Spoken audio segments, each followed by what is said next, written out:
ఏ తల్లైనా తన బిడ్డకు జన్మనిచ్చేటప్పుడు ఆ బిడ్డ బయటకు వచ్చిన తర్వాత ఆమె సంతోషానికి హద్దులుండవు.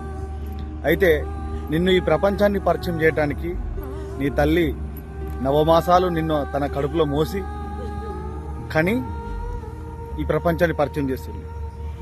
దాని తర్వాత నా కొడుకు పెద్దగైన తర్వాత నన్ను మంచిగా చూసుకుంటాడు, నా కొడుకు మంచి పొజిషన్లో ఉండాలి, నా కొడుకు చాలా సంతోషంగా ఉండాలని ఏ తల్లైన కలలు కంటది. కానీ ఇప్పుడున్న సమాజంలో కొంతమంది మాత్రం కన్న తల్లిని కన్న తండ్రిని మరిచి వాళ్లకు కనీసం ఇక్కడ బువ్వ కూడా పెట్టకుండా మానసికంగా ఇబ్బంది పెడుతూ వాళ్ళ ఏడుపు కారణమవుతుంది. దయచేసి వాళ్ళందరూ కూడా ఒకటే చెప్తున్నా, మీ తల్లిదండ్రులు లేకపోతే నీకు ఈ ప్రపంచాన్ని చూసే అర్హతే లేదు. గుర్తుపెట్టుకుంటున్నా, తల్లిదండ్రులను జాగ్రత్తగా చూసుకోండి, వాళ్ళ సంతోషానికి మీరే ముందుండాలని చెప్పేసి కోరుకుంటూ జై హింద్.